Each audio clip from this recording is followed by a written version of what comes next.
meeting for the discussion. Okay, so yeah, for announcements then also for some work tasks that I'm going to ask you to perform, it will also be uploaded on our Google Classroom. For recitations, we are going to use Mentimeter and Slido. And what I really like about this is you will have especially for those introvert people or introvert students, you can recite without knowing your name because it will be sent anonymously. Okay, it will be the answer will be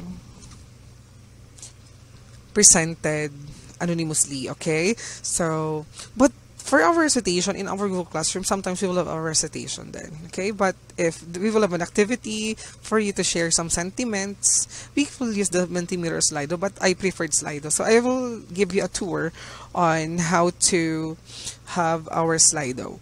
Okay, for the Slido, since we are having our meeting and I'm discussing the lesson, maybe you can use your another tab on your laptop or your mobile phone. In your mobile phone, just type sli.do.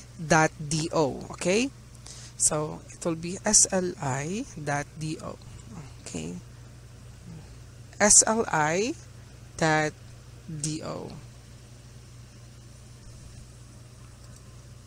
And on the Slido, okay, it's still loading. Okay, and you will see this website. And it will ask you to enter code here. While we are having our discussion through a Google Meet, I'll give you the code. And the code here is 8248. There is already a default pound sign. Okay? So, i-enter nyo na lang is 8248. So, ito ang ilalagay nyo dyan. 8248. And then, click this arrow button, which means next. And you will see there, okay, it's still loading. And you will see there a question. Give at least one Philippine folk dance. Okay, give at least one Philippine folk dance.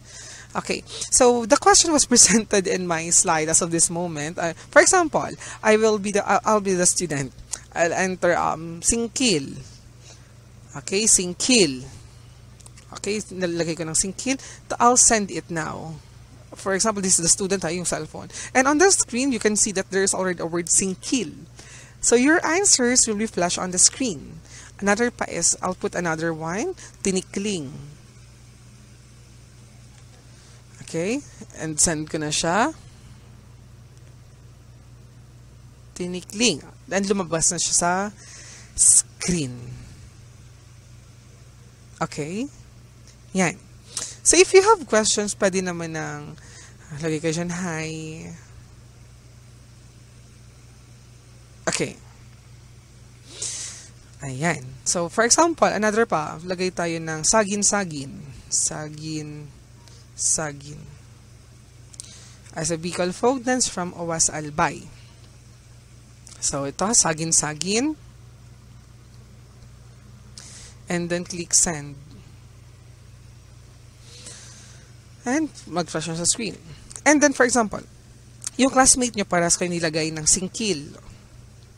Singkil. Yung classmate nyo naglagay ulit siya ng singkil.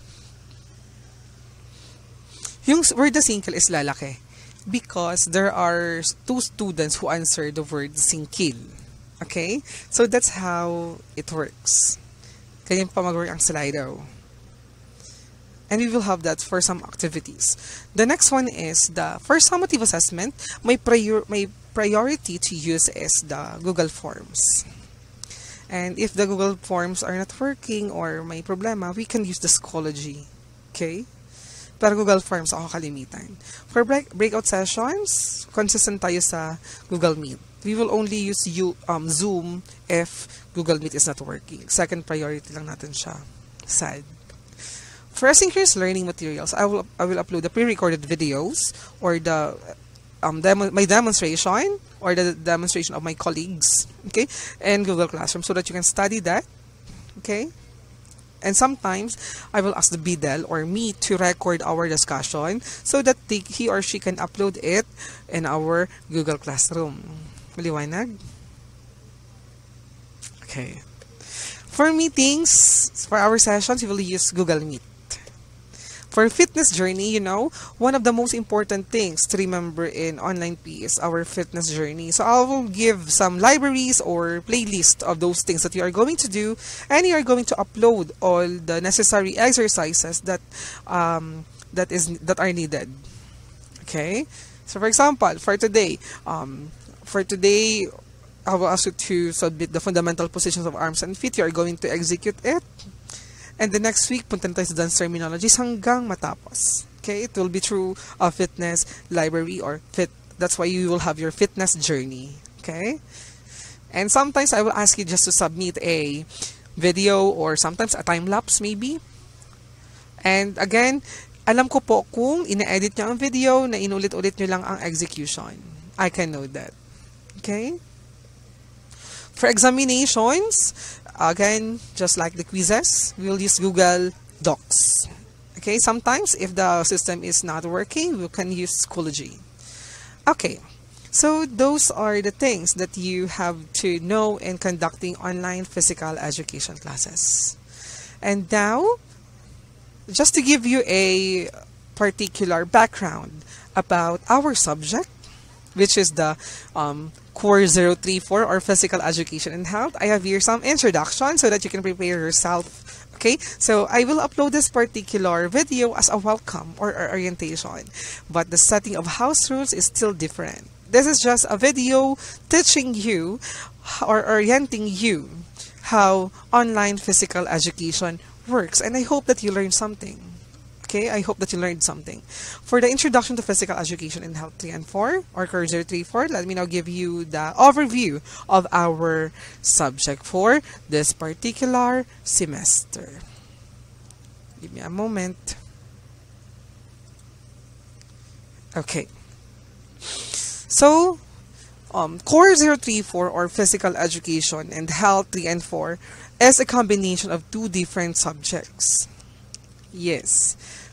So that's why it is a 2-unit subject, because physical education in senior high school per subject is just 1 unit, and we have 4 physical education subjects. The first one is PE1, which is physical fitness. PE2 is sports. PE3 is dances. Physical education health 4 is outdoor recreational activity. Okay, or recreational activity with emphasis on outdoor recreation. For that physical education 3, we have here the dances, and that is 1 unit. So from the start of the session or the semester up to the midterms, that is the dances or physical education 3. From midterms up to the end, that is physical education 4 or physical education and health 4, recreational activities, and with emphasis on outdoor recreation. That is also a 1-unit subject. Since this particular subject is a combination of 2 different physical education subjects, that's why it is a 2-unit subject about dances and outdoor recreational activities. Okay, so that is the overview, and that's how it works. When it comes on course description, according to curriculum guide, physical education and health 3, this course on dance includes rhythmical movement patterns. We are going to discuss that. The promotion and appreciation of Philippine folk dance. Again, culture plays a very important role in understanding folk dance, and we will have that particular discussion. Indigenous and traditional dances, as well as other dance forms. We will also discuss other dance forms such as modern dance, cheer dance, so maybe some touch of ballet, and then festival dances, yeah, under the Philippine folk dances na yan, or Philippine dances, and what else? We will also have our social dances or ballroom dances. And physical education and health 4, this course on recreational activities are associated with outdoor, natural or semi-natural settings. It enables learners to move safely and competently in these settings while making a positive relationship with natural environment and promoting sustainable use. Physical education 3 and 4 focus on outdoor recreation, specifically in aquatics and mountaineering. And these are our course outline as we have our semester. The first topic is Introduction to Rhythmic Activities, Philippine Folk Dances, Ethnic and Festival Dances. And the nutrition in dancing will also be discussed in that particular topic. The second topic, Fundamental Arms and Feet Position. So meron pa rin yung first position, second position, and we can discuss that with fun. Philippine Folk Dance Terminologies and Step Patterns. Creating a dance, interpretive, cheer dance, hip-hop, street dance, contemporary, and modern dances. So those are the other dance forms that we're going to discuss in this particular course. Dance production. So since you are still in your high school now, I'll discuss dance production, how to produce a dance. Especially that we are experiencing this crisis, online lahat. Paano kayo gumawa ng dance production online? We can do that. Okay? Paano kayo yung mga concert na online? Maybe we can explore on those things. One folk dance, we will perform one folk dance, and I'm not yet deciding if that is sagin-sagin, arigay, or etc. Some Bicol folk dances. Next, after one folk dance, ballroom dances. Okay? On the eighth topic, introduction to recreational activities with emphasis on exercises, sports, and dances as recreational activity. Okay, next, recreational activities by nature. We will also discuss yoga. Same with aquatics, Laro ng Lahi 1, Laro ng Lahi 2. So, since broad ang Laro ng Lahi, we will divide it into two major sessions. And lastly, mountaineering. So, those are the topics that we are going to discuss this semester. So, thank you so much for listening. Let me now go back to our objectives and see if we are able to reach that. So, the first one is identify the different points to remember in doing online learning and different learning modalities. We have achieved that. Positively integrate the different learning platforms and doing online learning. So this particular learning outcome, I hope that you are going to manifest it, okay, as we have our online learning and physical education and health. And lastly, manipulate different online platforms for physical education and health subjects. So this will be true. This will be done on your own pace. I hope that you can explore those materials that we have discussed a moment ago. And lastly, we have an additional objective that was not reflected here, and that is the introduction. But anyway, I did not include that here because that is just an overview. So again, I'm so excited to meet you guys through this particular setup. I hope that you will do well. For my students in last semester, you know how I handle classes, and I hope that the discipline will be maintained. And for those new students, please ask your classmates on how I handle classes, but don't worry, we will still have our orientation about the house rules. So don't be so afraid or don't be discouraged. I am here to help you, and don't worry, Sir J.M. Bagani, I will help you on. Okay, goodbye. Again, as I keep on telling my students, do not be afraid, just enjoy the class. I love you all. Bye-bye. See you on the first synchronous learning. Bye-bye. Love you all.